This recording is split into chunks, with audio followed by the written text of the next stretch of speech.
Bulletin में सबसे पहले बात करेंगे कराची की, जहां बारिश ने एक बार फिर सिंध हुकूमत की कारकर्दगी को डुबो दिया। वक्फे से होने वाली मूसलाधार बारिश से शहर के मुख्तलिफ इलाकों की सड़कें दरिया का मंजर पेश कर रही हैं। बिल्कुल, नॉर्थ कराची की सड़कों पर सैलाबी सूरत हाल देखने में आ रही है, जिसकी वजह से मोटरसाइकिल सवार सबसे ज्यादा मुश्किलात का शिकार हैं। दीगर नुमाइंदों से भी अपडेट लेंगे, लेकिन सबसे पहले चलते हैं जमजम सईद की जानिब, जो इस वक्त नागन चौरंगी पर मौजूद हैं। जमजम सईद, बताइएगा नागन चौरंगी पर क्या मंजर देख रही हैं आप? अब तक यहाँ पर कोई इंतजामिया पहुंची है? पानी निकालने का काम शुरू हो सका है? जी बिल्कुल, मानसून के चौथे स्पेल का पहला रोज था आज, जिसमें बादल जमकर बरसे और सूरत हाल आप इस वक्त देख सकते हैं। घुटनों घुटनों पानी आया हुआ है। नॉर्थ कराची का ये इलाका है। और अच्छा, वो दिखाइएगा फैसल आगाई, ये पानी जो है वो ठहरा हुआ पानी नहीं है, बल्कि बड़ी तेजी से गुजर रहा है। और ये गुजरते हुए कभी शहरियों के चप्पल उतर जाते हैं तो कभी शहरियों की बाइकें रुक जाती है। शहरियों से बात करेंगे। आप बताइए चाचा, क्या कहेंगे? अभी आप चप्पल लेने चले गए थे? मैं बफरदून से आ रहा हूँ पैदल। वहाँ पर गाड़ी बंद हो गई थी बफरदून पे। अच्छा, वहाँ से पुल के ऊपर चढ़ा, बड़ी मुश्किल से यहाँ तक पहुँचा। आप क्या कहेंगे? मैं यही कहूँगा कि हमारी हुकूमत कुछ भी नहीं कर रही है। मेहमान जाना है, 1.5 घंटे से ख्वार होकर यहाँ पर आ रहे हैं, लेकिन पानी में फंसे पड़े हुए हैं। बिल्कुल, मेहमान जा रहे हैं। और आप ये देख सकते हैं, इस वक्त मेरे साथ ये सिचुएशन हुई है कि हमें पता तक नहीं चल रहा कि ये जो जमीन है, हमारे पाँव के नीचे जमीन कितनी गहरी है। सड़क चलते चलते एकदम गड्ढा आ जाता है, कोई गड़ा आ जाए तो हमारा पाँव उसमें चला जाता है।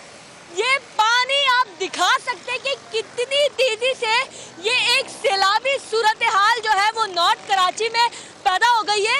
आज तो ये चौथे स्पेल का पहला रोज था, मजीद 3 रोज और बाकी है, जो इतनी ही शायद तेज या इससे भी ज्यादा तेज बारिश हो सकता हो। लेकिन इस शहर का क्या होगा ये तो रब ही जानता है। जी, जमजम सईद हमें सूरत हाल दिखा रही थी नॉर्थ कराची की। कराची के इलाके शादमान फेज 1 का रुख करते हैं, जहां बारिश के बाद नाले का पानी दुकानों में दाखिल हो गया है। बिल्कुल, पानी की निकासी के लिए ताहाल कोई काम शुरू नहीं हो सका है और ताजिर बेइंतहा परेशान है। मजीद जानते समा के नुमाइंदे अहमर से। अहमर, अपडेट कीजिए, अभी क्या सूरत हाल है? जी बिल्कुल, इस वक्त हम सखी हसन चौरंगी के करीब शादमान फेज़ 1 में वाक़े एक अपार्टमेंट के नीचे जो दुकानें हैं उसमें जो है वो मौजूद हैं। और यहाँ पर इन तमाम दुकानों पे जो है वो इस वक्त पानी जो है वो जमा हो चुका है। आप ये देख सकते हैं कि बारिश का पानी जो कि नाले में जाना चाहिए था, जिसकी निकासी होनी चाहिए थी, वो इन दुकानों में जो है वो दाखिल हो गया है। और अब ये मैकेनिक्स की दुकान है, कार वॉश की दुकान है और दीगर दुकान, ऑटो पार्ट्स की दुकान यहाँ पर मौजूद हैं। अब लोग जो है वो अपनी मदद आपके तहत सामान उठाते हमें दिखाई दे रहे हैं। कोई पानी निकालता हुआ दुकान से दिखाई दे रहा है, काफ़ी परेशान दिखाई दे रहे हैं। इन मैकेनिक्स का ये कहना है कि इनका काफ़ी जो है वो नुकसान हुआ है। ऑटो पार्ट्स की दुकानें थी, कार वॉश की दुकान है, लोग काफ़ी परेशान दिखाई दे रहे हैं, लेकिन अभी तक इसकी निकासी के हवाले से कोई इंतजामात नहीं किए गए हैं। ये काफ़ी गम गुस्से का भी शिकार दिखाई देते हैं। कहते हैं कि कोई इंतजामिया अब तक यहाँ पर नहीं आई कि कम अज़ कम इस पानी की निकासी के हवाले से कुछ कर सके। जी, कोई इंतजामिया अब तक वहाँ पर नहीं आई। हमारे रहमान खान सारी सूरत हाल से अपडेट कर रहे थे। तो नागन चौरंगी की हमने बात की, उससे थोड़ा सा आगे शादमान की बात की। अब आपको बताते हैं कि न्यू कराची में नाले का पानी सड़क पर आने के बाद सैलाबी सूरत हाल है। इस वक्त हमारे नुमाइंदे खुर्शीद आलम न्यू कराची में मौजूद हैं, उनसे जानते हैं कि अभी क्या सूरत हाल है। जी खुर्शीद आलम, जैसे आप आज अपडेट करें, ओवरऑल पूरा दिन ही हो गया है आपको, आप बता रहे हैं कि इंतजामिया अब तक वहाँ नहीं पहुँची है, तो अभी क्या सूरत हाल है? निकासी आपका काम शुरू किया गया?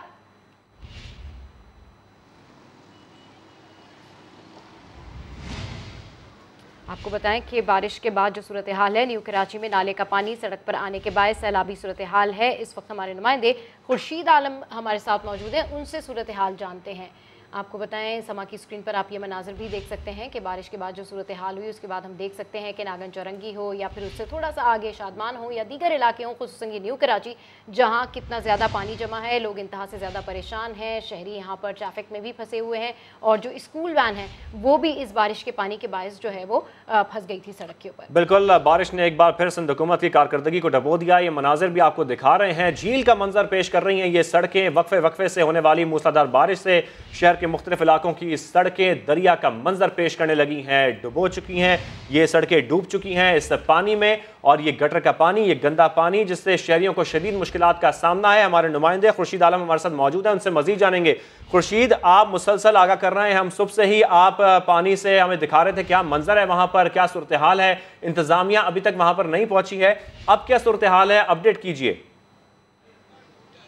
ये बिल्कुल 5 घंटे का वक्त गुजर चुका है चौथे स्पेल का, लेकिन सूरत हाल जूं की तूं है। कैमरामैन मजहर आपको दिखाएंगे कि पानी के बहाव में किसी किस्म की कोई कमी नहीं आई है।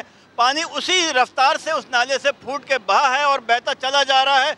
और ये पूरा इलाका जो 5 नंबर से आगे तक जा रहा है, ये एक बिल्कुल झील बन चुका है। इक्का दुक्का गाड़ियाँ इस पर आ रही हैं, W11, W25, दाता कोच, लेकिन ज़्यादातर वो गाड़ियाँ हैं, वो बाइकें हैं जो ख़राब हैं। और कैमरामैन आपको अभी दिखा सकें तो कुछ बाइक्स हमें नज़र आएंगी जो यहाँ पर ख़राब हालत में खड़ी हैं। जाहिर है कि उनके अंदर पानी क्या है और सूरत हाल इस हद तक ख़राब है इस इलाके की कि जो दुकानदार हैं उनका कारोबार अब कई रोज़ के लिए बर्बाद हो गया। और जो रिहायशी इलाका है यहाँ पीछे मदीना कॉलोनी, उनके मुख्तलिफ गलियों में, घरों में पानी दाखिल हुआ है। और कमोबेश यही सूरत हाल इससे पहले हम आपको बता रहे थे यूसुफ कोट अल्लाह वाली की, वहाँ पर भी सूरत हाल कुछ ऐसी ही है कि इंतजामिया की शानदार कारकर्दगी की वजह से इलाका खुर्शीद आलम, यहाँ पर हम देख रहे हैं जो मंजर है, यहाँ पर बुरा हाल है, पानी का बहाव भी बढ़ता जा रहा है, आपके घुटनों घुटनों तक पानी है। ये बताइएगा कि आप यहाँ तक पहुंचे कैसे, क्योंकि मेरे ख्याल में इंतजामिया के लिए तो कश्तियों की जरूरत होगी यहाँ पहुंचने के लिए। देखिए, अगर विल हो, जज्बा हो पहुंचने का, हम आवाम के मसाइल की अक्कासी कर रहे हैं, निशानदही कर रहे हैं और मुतवातिर कर रहे हैं। ये सूरत हाल है। यहाँ पर एक ट्रैक खुला हुआ जिससे हमारी DSNG समक यहाँ पहुँची है और हम गुज़िश्ता काफ़ी देर से यहाँ पर मौजूद हैं। इस पूरे इलाके में न्यू कराची, अल्लाह वाली से लेकर यहाँ तक ये सूरत हाल आपके सामने है। ये मंजर हम इससे पहले भी कई दफ़ा बता चुके हैं, बारिश ना हो तब भी ये नाला उबलता है और झील जैसा मंजर पेश करता है। बिल्कुल खुर्शीद आलम, आप ठीक कह रहे हैं कि यहाँ पर आप मौजूद हैं और यहाँ पर समा तो ये मनाजिर दिखा रहा है, लेकिन इंतजामिया यहाँ पर नहीं पहुंची है सूरत हाल को कंट्रोल करने के लिए। खुर्शीद आलम, जब हमारी तैमूर तालपुर साहब से बात हो रही थी तो उन्होंने कहा कि टीम्स पहुंच रही हैं, 1-2 घंटे का वक्त दरकार होगा, लेकिन कई घंटे गुजर जाने के बावजूद भी कहीं नजर आ रही है आपको टीम्स? जी, मैं आपसे अर्ज करूं कि शहर में जो चंद बड़े चोकिंग पॉइंट्स हैं उनका इंतजामिया को पता है, लेकिन ये कोई रॉकेट साइंस नहीं कि उन चोकिंग पॉइंट्स को ठीक क्यों नहीं किया जाता। ये बुनियादी सवाल है। न्यू कराची के अवाम सवाल करते हैं उन लोगों से भी कि जिनको उन्होंने MNA MPA बनाया, उन लोगों से भी सवाल कर सकते हैं कि जिनको उन्होंने पहले UCs के चेयरमैन का वोट दिया था। लेकिन बुनियादी मसला ये है कि महरूम आबादी है, ये हमेशा महरूम रहेगी। न्यू कराची अल्लाह वाली हो, 5 नंबर मदीना कॉलोनी हो, शादमान टाउन का पौश इलाका हो, F ब्लॉक जैसा पौश इलाका हो, नॉर्थ अहमदाबाद का बदतरीन सूरत हाल, और सिर्फ इसलिए है कि शायद कराची के लोग पीपल्स पार्टी को वोट नहीं देते, शायद इसकी सजा उन्हें दी जा रही है। लेकिन हकीकत यह है कि चंद मिनटों की बारिश ने बदतरीन सूरत हाल पैदा की है, बड़ा गर्क हो गया इस पूरे इलाके का सबा। जी बिल्कुल, ये सूरत हाल कब बदलेगी ना जाने कब बदलेगी। एडमिनिस्ट्रेटर बदल गए और साल भी गुजर गया, लेकिन ये सूरत हाल शहर की नहीं बदल सकी। आप हमें अपडेट कर रहे थे खुर्शीद आलम, आपका बहुत शुक्रिया।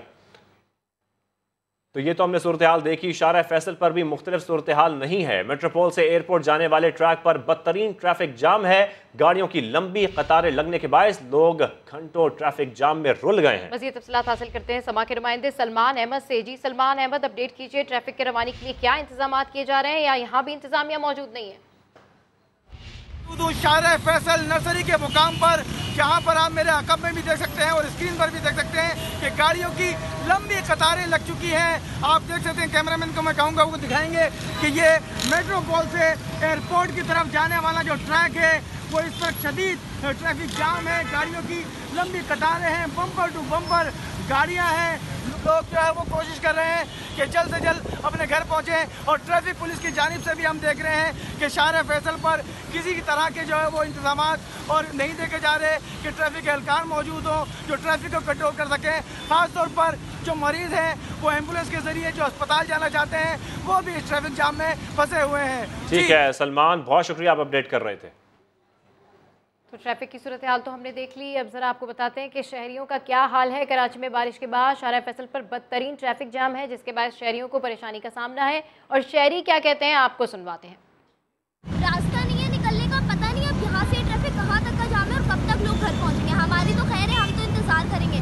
मरीजों को क्या होगा जो एम्बुलेंस से पड़े हुए, जो बेचारे उनको हॉस्पिटल जल्दी पहुँचना है, उनका क्या है? कुछ भी डिसिप्लिन नहीं है यहाँ पर। ना तो यहाँ पे कोई ट्रैफिक पुलिस नजर आ रही है। अपनी बस का वेट कर रहे हैं तो बस आती है, बस इतनी ज़्यादा भरी हुई होती है, फिर ये पानी इतना ज़्यादा है, हर जगह आप वहाँ से निकल नहीं सकते, हम पूरा घूम कर वापस आएँ। फिर रोड्स पे इतना पानी, हमें बहुत मुश्किल होती है। उसके बाद आप कराची का ट्रैफिक देख लीजिए किस कदर है कि आप यहाँ से लेकर वहाँ तक के जब हम घर तक पहुँचेंगे तो पता नहीं कितनी शाम ही हो जाएगी हमें जाते जाते। तो यहाँ पे बारिश होती है ना, पानी इतना गटर का भर जाता है, हमें ऑफिस आते हुए इतनी परेशानी हो जाती है। और ट्रैफिक देखें, घर जाने में एक तो हमें इतनी प्रॉब्लम हो जाती है कि बंदा जाए तो कैसे जाए।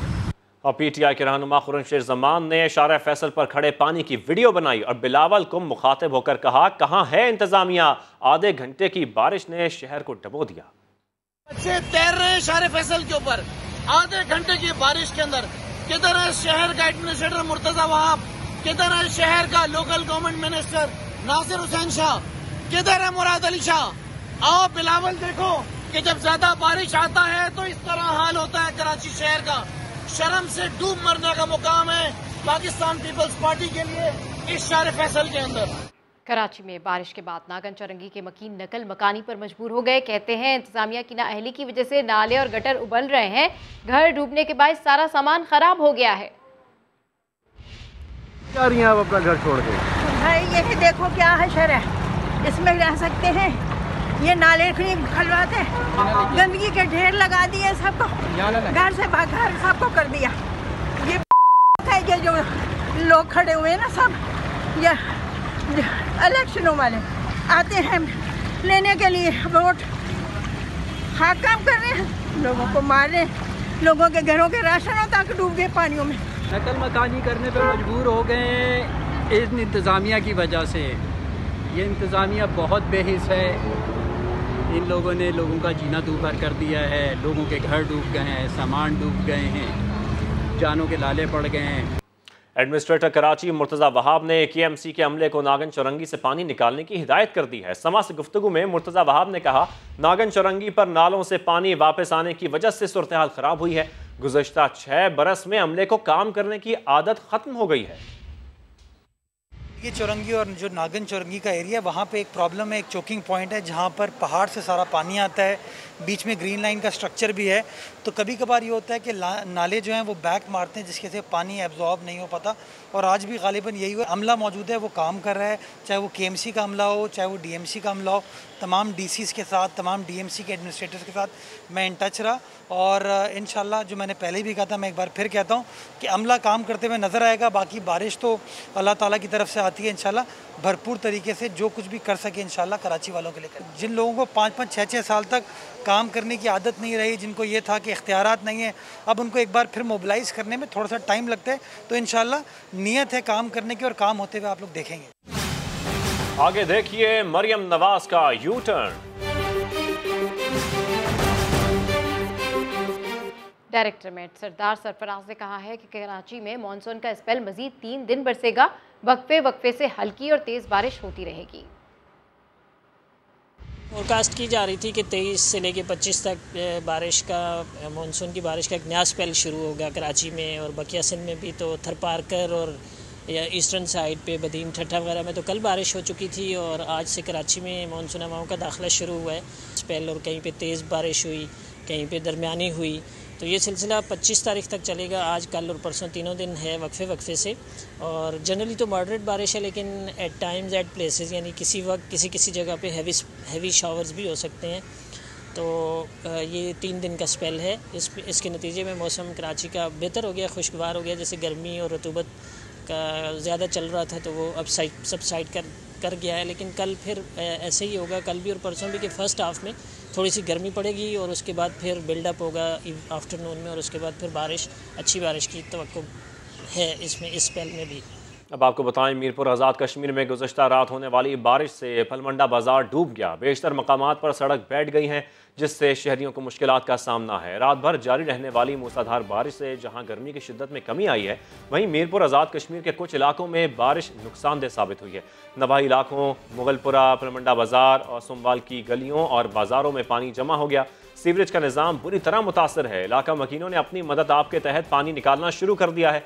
कई मकामात पर सड़क बैठ जाने से रास्ते बंद हो गए हैं। मरियम नवाज की इस्लामाबाद हाई कोर्ट में एक और पेशी, एक और बड़ा बयान। कहा, पहले वाली तौसी के गुनाह में शरीक नहीं थी। चेयरमैन नैब को तौसी मिली तो अपना रद्द अमल देंगी। बगैर तोले बोलने पर वजाहती ट्वीट भी कर दिया। इस हवाले से रिपोर्ट कर रहे हैं सोहेल रशीद। मरियम नवाज के एक और बयान से नया तूफान, बयान भी ऐसा जिस पर खुद ही मुकरने लगी। इस्लामाबाद हाई कोर्ट के कमरे अदालत में सहाफी ने पूछा, पहले एक इदारे के सरबराह की तौसीह पर नून लीग ने हिमायत की थी, चेयरमैन नैब की तौसीह पर क्या कहेंगी? मरियम नवाज ने जवाब दिया, पहले वाली तौसीह के गुनाह में मैं शरीक नहीं थी, नून लीग ने तो बाजमात वोट दिया था। दूसरे सहाफी का सवाल, मरियम नवाज ने कहा, मैं उस नून लीग में नहीं थी, मीडिया टॉक में बात गोल कर दी। नैब के चेयरमैन की एक्सटेंशन की जब बात ऑफिशियली सामने आएगी तो हम उस पर रिएक्शन देंगे। बाकी किसी एक्सटेंशन में मैं उस गुनाह में शामिल नहीं। बगैर तोले बोलने पर वजाहती ट्वीट भी करना पड़ गया। दूसरी जानिब अदालत में मरियम नवाज के साथ आए लीगी रहनुमा अता तारा ने बताया कि मरियम नवाज के नए वकील इरफान कादिर होंगे। तैयारी के लिए 4 हफ्ते का वक्त दिया जाए। नैब ने इल्तवा की मुखालफत करते हुए रोजाना की बुनियाद पर समाअत करके 30 दिन के अंदर फैसले की इस्तदा कर दी। हाई कोर्ट ने मरियम नवाज को वकील समेत पेश होने की हिदायत करते हुए समाअत 6 अक्टूबर तक मुलतवी कर दी। वज़ीर आज़म इमरान खान का कहना है, मुल्क में बड़े बड़े माफियाज कानून की बालादस्ती नहीं चाहते, ये लोग करप्ट सिस्टम से फ़ायदा उठा रहे हैं। कहते हैं हमें NRO दे दो, मुल्क की तरक्की के लिए हमें अगले इंतखाबात नहीं अगली नस्ल का सोचना होगा। इमरान खान डेरा इस्माइल खान में किसान कार्ड तकसीम करने की तकरीब से खिताब कर रहे थे। मैं उन लोगों की तरह नहीं हूँ जो इस्तेमाल करते हैं इस्लाम को ज़ाती मफादात के लिए, वोट लेने के लिए। मैं तारीख का तालिब इल्म हूँ। मैं जब ये मदीना की रियासत की बात करता हूँ वो इसलिए कि ये एक दुनिया की तारीख में बहुत बड़ा इनकलाब आया था। हमारे नबी सल्लल्लाहु अलैहि वसल्लम ने सबसे पहले मदीना में इंसाफ कायम किया। नाइंसाफी का निजाम इसलिए नहीं चल सकता कि जो पाकिस्तान में है बड़े बड़े माफिया बैठे हुए हैं, कानून के ऊपर हैं, कानून की बालादस्ती कायम नहीं होने देते क्योंकि वो फायदा उठा रहे हैं करप्ट सिस्टम से। ये बड़ा बड़ा माफिया बैठा हुआ है और कहता कि हमें NRO दे दो और बाकी गरीबों को पकड़ो, वो मुल्क आगे नहीं बढ़ सकता। और दूसरी चीज थी, कभी भी झूठे और डरपोक लोग बड़े कौम नहीं बना सकते। जिन लोगों को हम काफिर कहते हैं मैंने सारी दुनिया देखी हुई है, सोचते भी नहीं कोई धांधली होगी इलेक्शन में। हमारी इलेक्शन से पहले हमारी घंटों मीटिंग ये नहीं हो रही होती कि वोटर को कैसे निकालना है, धांधली कैसे रोकनी है। शर्म की बात है कि हमारे इस तरह के लोग आए जो आज बाहर बैठे हुए हैं, अरबों रुपए की प्रॉपर्टीज पे बैठे हुए हैं, एक रसीद नहीं बता सकते पैसा किधर से आया और वहां से तकरीरें कर रहे हैं यहाँ बैठ के। जो हम आज जंग लड़ रहे हैं कानून की बालादस्ती की सारे माफियाज के खिलाफ, ये इसमें इंशाल्लाह हम कामयाब होंगे। और दूसरी, कौम ने अपने आप को चेंज करना है। मरियम नवाज कहती हैं, लोगों को चोर कहते कहते अपनी चोरी नहीं छुपा सकते। इस्लामाबाद हाई कोर्ट के बाहर मीडिया से गुफ्तगू में कहा, भाषण सुनते सुनते कान पक गए। हजरत उमर की मिसालें दिया करते थे, अपनी चोरी पर बात आई तो साफ कह दिया हिसाब नहीं दूंगा। उन्होंने पेशगोई की कि आइंदा इलेक्शन में तहरीक इंसाफ को कोई टिकट लेने वाला नहीं मिलेगा। ये भी कहा, इदारों पर हमला क्या होता है ये कोई इमरान खान के बयान को ही देख ले। भाषण सुनते सुनते कौम के कान पक गए। इमरान खान साहब के अपने फरमान थे, अकाउंटेबिलिटी है वो वजीर आजम से शुरू होती है। हजरत उमर की मिसालें दिया करते थे कि उनका एक कुर्ता था, उसके बारे में भी सवाल हुए। जब अपनी चोरी की बात आई तो आराम से ये कह दिया कि मैं हिसाब नहीं दूंगा। ये आपका जाती माल तो नहीं है, ना आपका खानदानी माल है। आप ये नहीं कर सकते लोगों को चोर कहते कहते इसी आड़ में आप अपनी चोरी छुपा कर निकल जाएं। आपको जवाब देना पड़ेगा। वो कहते थे कि जब पेट्रोल महंगा होता है तो वजीर आजम चोर होता है। तो इस लिहाज से इमरान खान साहब पाकिस्तान के सबसे बड़े सर्टिफाइड चोर। जहाँ से धांधली का पैदाइश है, जब तक उस सुराख को बंद नहीं किया जाएगा तब तक आप जितनी मर्जी इस्लाहात कर लें उनका कोई फायदा नहीं। मेरी प्रेडिक्शन है आज कौम के सामने, अगले इलेक्शन जब भी आएंगे इनको ना टिकट लेने वाले मिलेंगे और अगर किसी ने टिकट ले भी लिया उनको अवामी गैज़ो गज़ब का सामना करना पड़ेगा।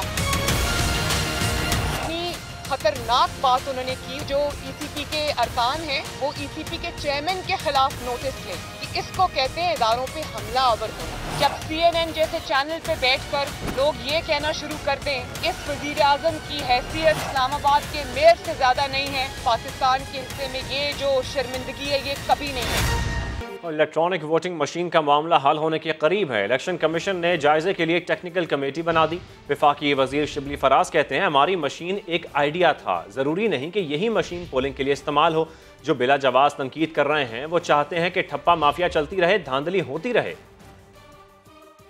इस बात को तो ना एक्सप्लॉइट करें कि ये इस मशीन में कुछ चक्कर है। हम तो वो कह रहे हैं उस मशीन को आप हटा दें, हम तो कॉन्सेप्ट की बात कर रहे हैं, आप उस पर तो एग्री करें। अगर वो एग्री करें, ये उनकी बेहतरी है, इस मुल्क की बेहतरी है, जमहूरियत की बेहतरी है। लेकिन जो मुखालिफत बराए मुखालिफत ज़ाहिर करता है तो उससे यही ज़ाहिर होगा कि वो चाहता है कि वही ठप्पा माफिया काम करता रहे, वही बैलेट स्टफिंग होती रहे, वही जाली वोट्स, ज़ाया वोट, ये सारी चीज़ें जो है ना वो होती रहें, क्योंकि इसमें उनको फ़ायदा है। मशीन न तो सियासी होती है, ना उसके जज्बात होते हैं, ना वो गुस्सा होती है, ना वो खुश होती है। वो तो एक टेक्नोलॉजी है जिससे कि आप एक रिज़ल्ट हासिल करते हैं, और हमारी लाइफ में हर जगह टेक्नोलॉजी आ गई है, तो हम इस प्रोसेस को क्यों नहीं करें। और अभी आपको बताएं कि नवाज शरीफ बरतानिया में मौजूद और कोरोना वैक्सीन लाहौर में लग गई। जी हाँ, लाहौर के वैक्सीनेशन सेंटर की गफलत या जालसाजी। नवाज शरीफ के शनाख्ती कार्ड पर वैक्सीनेशन का जाली इंदराज कर दिया गया। तफसीलात नादरा के पोर्टल पर भी अपलोड कर दी गई। महकमा प्राइमरी हेल्थ ने तहकीकात के लिए FIA को खत लिख दिया। मरियम नवाज ने वैक्सीनेशन मुहिम को जाली करार दे दिया। मजीद रिपोर्ट कर रहे हैं दानियाल उमर।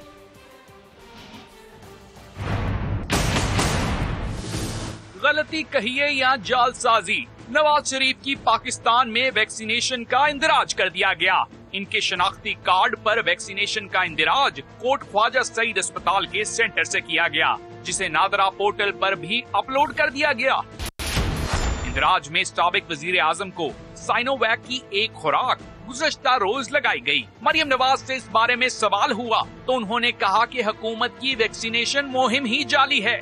इस हुकूमत की हर चीज की तरह उनकी ये जो वैक्सीनेशन का रिकॉर्ड है और वैक्सीनेशन का इंदराज है वो भी जाली है। तर्जुमान पंजाब हुकूमत फयाजुल हसन चौहान ने लीगी क़यादत पर जाली इंदराज कराने का इल्जाम लगा दिया। ऐसे भी बेगम सफदर अवान और कैप्टन सफदर अवान और ये सारी फैमिली ये 2 नंबरी और चक्करबाजी और जनाब धोखाधड़ी में ये पोस्ट डॉक्टरेट इन्होंने की हुई है। अब कुछ पता नहीं कि आले शरीफ की किसी फैमिली ने मेंबर ने जो है वो उनके नाम पे जो है वो अपनी वैक्सीनेशन जनाब उसका सर्टिफिकेट बनवा लिया हो। नवाज शरीफ के तर्जुमान मोहम्मद जुबैर ने जाली इंदिराज पर हुकूमत को आड़े हाथों लिया।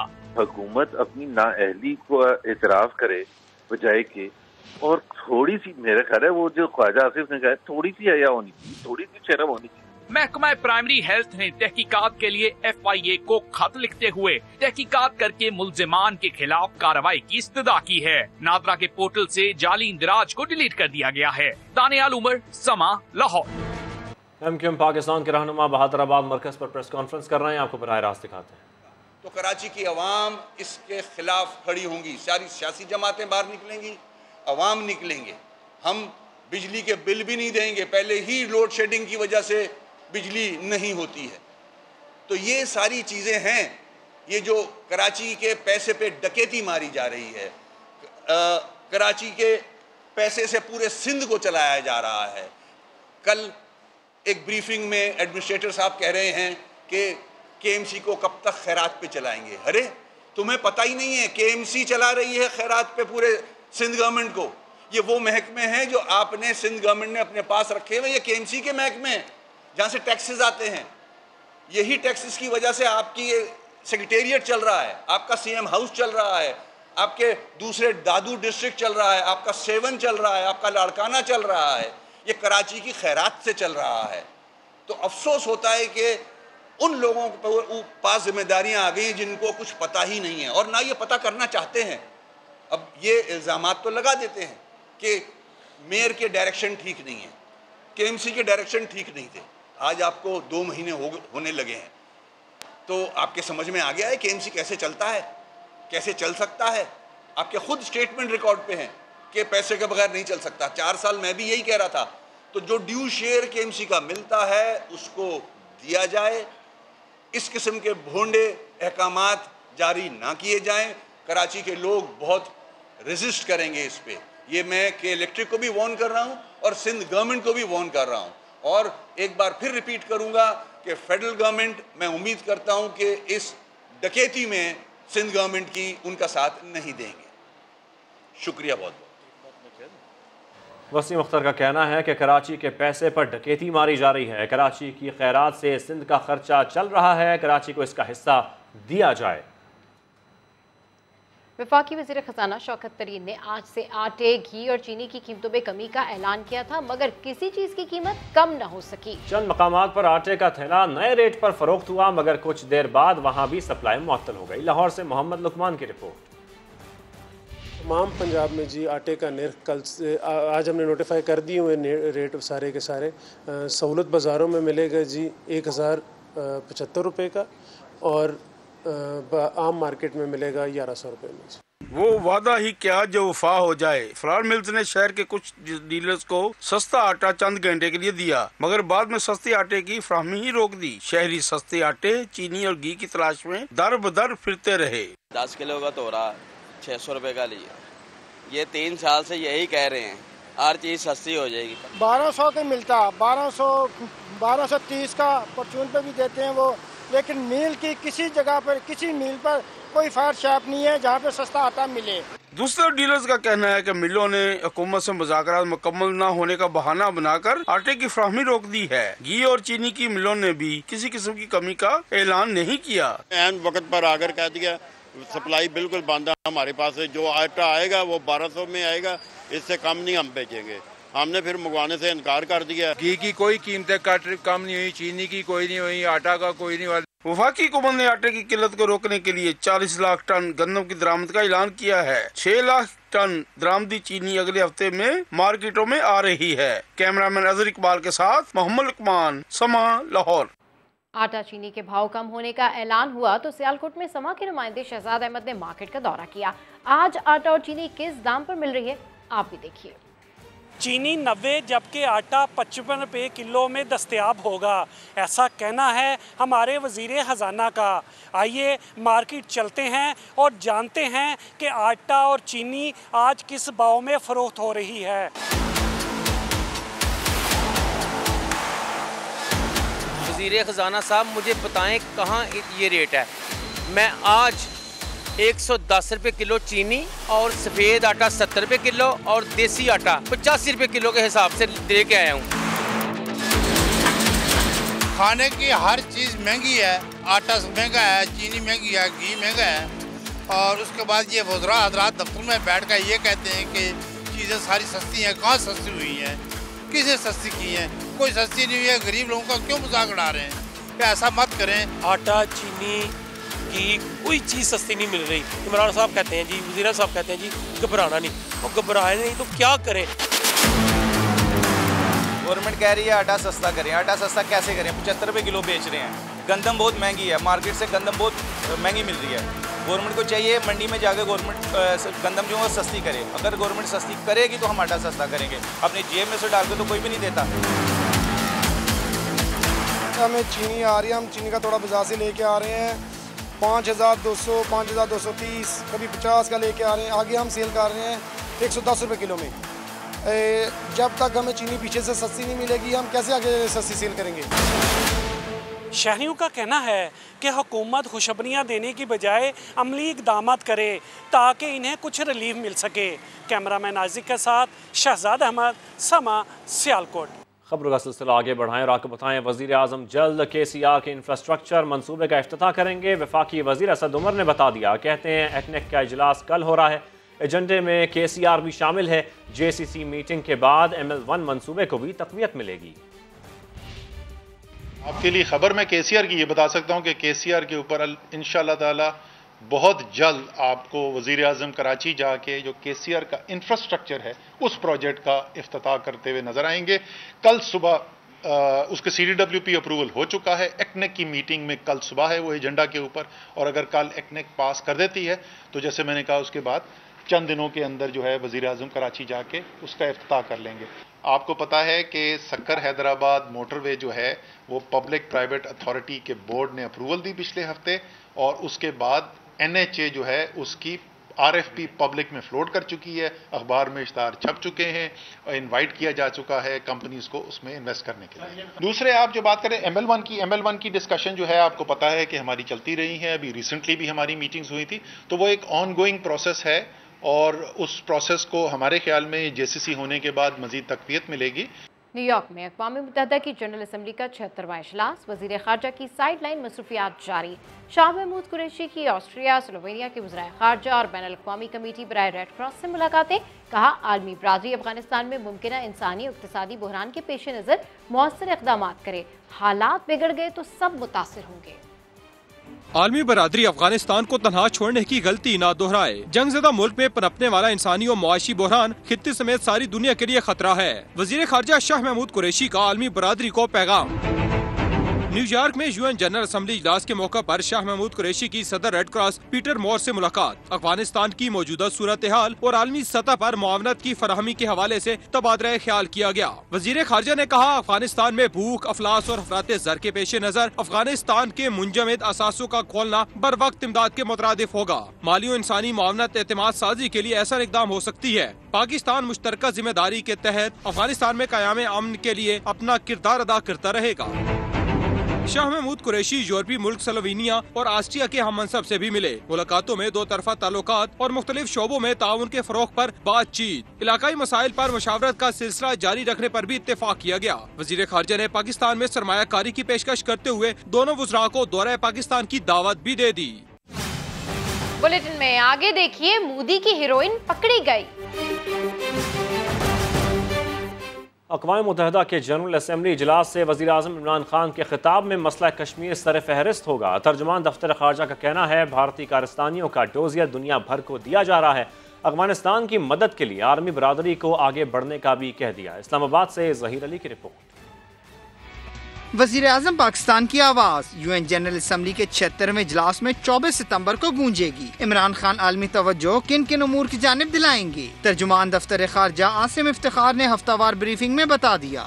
Jammu and Kashmir will be one of the key areas of focus besides the situation in Afghanistan and other areas of common concern, including combating Islamophobia, corruption and illicit financial flows as well as climate change. Bharat के काले करतूत इलाकाई और आलमी अमन के लिए कितना बड़ा खतरा है, दुनिया को खबरदार करने का मिशन भी पाकिस्तान ने तेज तर कर दिया। We have briefed the diplomatic community, the resident envoys in Islamabad on the contents of the dossier and have shared copies of the dossier with them. We are also doing that in capitals around the world, drawing attention of the international community to Indian illegal actions and human rights violations in IIOJK. तर्जुमान दफ्तर ख़ारजा का अफगानिस्तान को इंसानी, अलमी और मौशी बहरान से बचाने के लिए आलमी इमदाद पर जोर। तालिबान के सियासी इंतजाम में वसअत और मुख्तलिफ कौमियतों की शमूलियत को खुशाइन भी करार दिया। गुजरात की बंदरगाह से $3 अरब की मंशियात बरामद, मोदी नई मुश्किल में फंस गए। अपोजिशन ने मोदी पर भारत में मंशियात की स्मगलिंग में मुलव्विस होने का इल्जाम लगा दिया। रियासत ने गुज़िश्ता 10-15 बरसों में ऐसे बहुत से लोगों को ठीक कर दिया जो खुद को तुर्रम खां समझते थे। वज़ीर मज़हबी अमूर नूरुल हक क़ादरी ने दो टोक कह दिया, रियासत के मुक्के भी हैं और दांत भी। इस हकीकत का सब एतराफ़ कर लें तो बेहतर होगा। रियासत ने पिछले 8-10 साल में बहुत सारे ऐसे लोगों को जो अपने आप को कुछ कहते थे उनको ठीक कर दिया है, और इस हकीकत का सब आप एतराफ़ करें तो बेहतर रहेगा। और मज़ीद भी अगर कोई करेगा तो रियासत जो है ये पाकिस्तान अल्हम्दुलिल्लाह कोई दांतों के बग़ैर रियासत नहीं है, टीथलेस रियासत नहीं है। इसके साथ मौका भी है, दांत भी है और सब कुछ। आगे बढ़कर आपको बताएं कि चेयरमैन पीसीबी रमीज राजा कहते हैं, इंटरनेशनल क्रिकेटर्स पर आईपीएल का दबाव है, भारत के खिलाफ हंस हंस कर खेलते हैं। आईपीएल में जाकर ऑस्ट्रेलियाई क्रिकेटर्स का जारहाना मिजाज खत्म हो गया है, खिलाड़ियों को पता है मक्खन कहां लगाना है। इंग्लिश टीम के दौरा पाकिस्तान की मनसूखी से पाकिस्तान और बरतानिया की हुकूमतों के ताल्लुकात मुतासर हुए। बरतानवी हुकूमत ईसीबी के फैसले पर खुश नहीं। बरतानवी अखबार दी टाइम्स के मुताबिक वज़ीर आज़म बोरिस जॉनसन, महकमा ख़ारजा और कॉमनवेल्थ ऑफिस के सीनियर अफसरान को इस बात का यकीन है कि दौरा पाकिस्तान मनसूख करने के फैसले ने दोनों ममालिक की हुकूमतों के ताल्लुकात को मुतासर किया है। ये फैसला सिक्योरिटी इशूज़ के बजाय खिलाड़ियों की बहबूद की बुनियाद पर किया गया। पाकिस्तान में बरतानवी हाई कमिश्नर क्रिस्टन टर्नर भी एक बयान में कह चुके हैं कि यह फैसला इंग्लिश क्रिकेट बोर्ड का था, हाई कमीशन ने दौरे को सपोर्ट किया था। ऑस्ट्रेलियन क्रिकेटर उस्मान ख्वाजा ने दौरा पाकिस्तान खत्म होने को दोहरा मयार करार दे दिया। कहते हैं खिलाड़ियों के लिए पाकिस्तान को ना कहना आसान है, अगर यही सूरत हाल भारत में होती तो कोई ना कहता। ब्रिस्बेन में मीडिया से गुफ्तगू में उस्मान ख्वाजा ने दौरे पाकिस्तान खत्म होने पर गुस्से का इजहार किया। कहा, क्रिकेट के लिए ये सूरत हाल इंतहाई मायूस कुन है। खिलाड़ियों के लिए पाकिस्तान को ना कहना आसान है, यही सूरत हाल भारत में हो तो कोई भारत को ना नहीं कहता। सबको पता है पैसा बोलता है और यही इसकी सबसे बड़ी वजह है। पाकिस्तान के दौरों को खत्म नहीं करना चाहिए। कराची में जुल्म की इंतहा, बाअसर ठेकेदार ने गरीब मेहनतकश का पांव काट दिया। सीवीयू पर लोगों के पांव धोकर घर की किफालत करने वाले मोहम्मद आबिद से ठेकेदार ने मुबैना तौर पर हफ्तावार भत्ता मांगा। मेहनतकश ने पैसे न होने का बताया तो ठेकेदार ने ट्रैक्टर पांव पर चढ़ा दिया। अब बच्चों समेत मारने की धमकियां दी जा रही हैं। मजीद तफसीलात जानते हैं हमारे एंकर फैसल करीम से, जो उनके घर में मौजूद हैं। जी फैसल, जरा बताइए क्या कहना है इन लोगों का? जी, इस वक्त मैं मौजूद हूँ आबिद के घर पे। आबिद के जिसके साथ 30 अगस्त को बहुत ही अंदोनाक वाक़या पेश आ गया था और आबिद के जो समंदर पर, साहिल समंदर पर लोगों के पैर धुलाने का काम करता था। इसके साथ ऐसा क्यों हुआ, किसने किया और अभी इसके हालात ज़िंदगी क्या हैं? पैर इसका कट चुका है, आप देख सकते हैं। आबिद से बात करते हैं। आबिद, अस्सलाम वालेकुम। वालेकुम सलाम। आबिद, ये कब का वाक़या हुआ? ये सर 30 अगस्त को वाक़या हुआ। ये कैंटनमेंट बोर्ड वालों ने करवाया सर। ये ट्रैक्टर के साथ, ट्रैक्टर को ज़बरदस्ती लेके आए। उन्होंने इतने ज़ोर से आया कि मेरा सामान भी तोड़ दिया, टांग भी काट दी। उसी टाइम मौके पे टांग कट के उधर जा गिरी। मेरे बच्चों ने मुझे संभाला, वो फिर अस्पताल ले गए। जब मुझे होश आया तो बच्चों ने बताया कि वहाँ पे हमने चीखो पुकार किया, वहाँ पे सारे लोग इकट्ठे हो गए। फिर उसको मारा पीटा, सरफराज को, उसको हॉस्पिटल में डाला। फिर जिना ले गए। जिना पे उसने जाके वो एक्सीडेंट केस लिखवाया। झूठ बोला उधर के ये एक्सीडेंट हुआ है। एक्सीडेंट तो नहीं हुआ, उसने खुद करवाया आपके सामने। वहाँ से MLO रिपोर्ट भी ले गया, मेरा पाँव भी ले गया वहाँ से। मैं क्या कर सकता हूँ, आपके सामने है सर। तो आबिद से हमने बात की है और आबिद का यही कहना है कि इनके साथ जो हुआ सबसे पहले तो इंसाफ किया जाए और ये जो हादसे के तौर पे लिखाया है ये बिल्कुल भी नहीं है, कसदन ये इनके साथ ये काम हुआ है। और दूसरी चीज़, इन्होंने हुकूमत से अपील की है, वज़ीर आला सिंध से अपील की है कि एक शख्स जो ख़ुद कमाने वाला था, अब उसकी कमाई, उसकी रोज़गार इस तरह से छीन ली गई है कि वो अपने बिस्तर से हिल भी नहीं सकता। ये पूरा इंटरव्यू आप कल प्रोग्राम नया दिन में देख सकेंगे, तो ज़रूर देखिएगा। और हुकूमत से आबिद ने ये अपील की है कि इसकी इमदाद की जाए। बिल्कुल, ये जुल्म की इंतहा है। फैसल करीम, आपका बहुत शुक्रिया। आगे बढ़े और आपको बताएं, नूर मुकद्दम कत्ल केस में अहम पेशरफ्त हुई है। मरकजी मुलजिम ज़ाहिर जाफ़र समेत 12 मुलजमान पर 6 अक्टूबर को फ़र्द जुर्म आयद की जाएगी। इस्लामाबाद हाई कोर्ट ने मुलजिम के वालिदैन की दरख्वास्त ज़मानत पर फैसला महफूज कर लिया है। जस्टिस आमिर फारूक ने रिमार्क्स दिए कि यह केस मुल्क में क्रिमिनल केसेस का मुस्तकबिल तय करेगा। आदिल तनोली की रिपोर्ट। नूर मुकदम कत्ल केस में जाकिर जाफर और असमत जाफर की दरखास्त जमानत पर समाअत। मुद्दई मुकदमा के वकील शाह खावर ने मरकजी मुलजिम जाहिर जाफर का car record Islamabad high court में पेश कर दिया। दलाइल देते हुए कहा, जाहिर जाफर वाक़या के रोज वालिदैन से राब्ते में था। जुर्म से जाकिर और असमत जाफर का ताल्लुक है। इंतहाई बहीमाना कत्ल था, इसमें जमानत न दी जाए। वकील ने यह भी कहा, सदारती ऑर्डिनेंस के तहत केस का ट्रायल खुसूसी अदालत में होना चाहिए, जिस पर जस्टिस आमिर फारूक ने रिमार्क्स दिए, लगता है आप ट्रायल में ताखीर करना चाहते हैं। वकील दरखास्त गुजार ख्वाजा हारिस बोले, अभी कोई बात साबित शुदा नहीं है, मुल्जमान को जमानत के हक से महरूम नहीं किया जा सकता। जस्टिस आमिर फारूक ने कहा, ये केस हमारे मुल्क में क्रिमिनल केसेस का मुस्तकबिल तय करेगा। दलाइल मुकम्मल होने के बाद दरखास्त पर फैसला महफूज कर लिया गया। दूसरी जानिब एडिशनल सेशन जज अतार अब्बानी ने जाहिर जाफर समेत 12 मुल्जमान पर फर्द जुर्म आयद करने के लिए 6 अक्टूबर की तारीख मुकर्रर कर दी। मुल्जमान में चालान की कापियां भी तकसीम कर दी गयी। दीगर खबरें शामिल करते हुए आपको बताएं कि लाहौर में रंगारंग फैशन शो में उरूसी मलबूसात की नुमाइश, मॉडल्स ने अदाओं के जलवे दिखाए तो गुलकारों ने अपनी आवाज का जादू जगाया। मोहम्मद कुर्बान की रिपोर्ट में देखिए।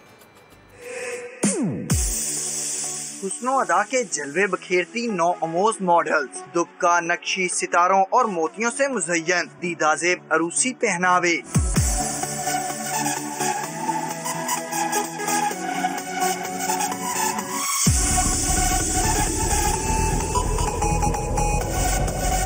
लाहौर में शादियों के सीजन की मुनासबत से फैशन एंड ब्यूटी एक्सपो सजा तो रैंप पर रंग बिखर गए।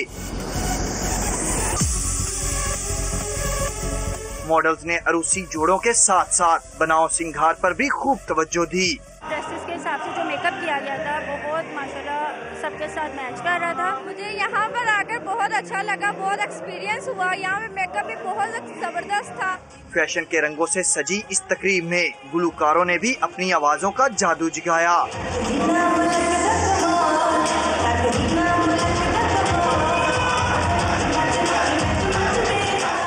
शादियों के सीजन ने दस्तक दी तो लाहौरी हसीनाओं ने दिलकश अरूसी पहनावे, दिलरुबा मेकअप और खूबसूरत गहने जेबे तन करके मशरकी फैशन के खूब रंग बखेरे। कैमरामैन जिशान यूसुफ के साथ मोहम्मद कुर्बान, समा लाहौर। एक ब्रेक के बाद हाजिर होंगे हेडलाइंस के साथ। देखते रहिए समा।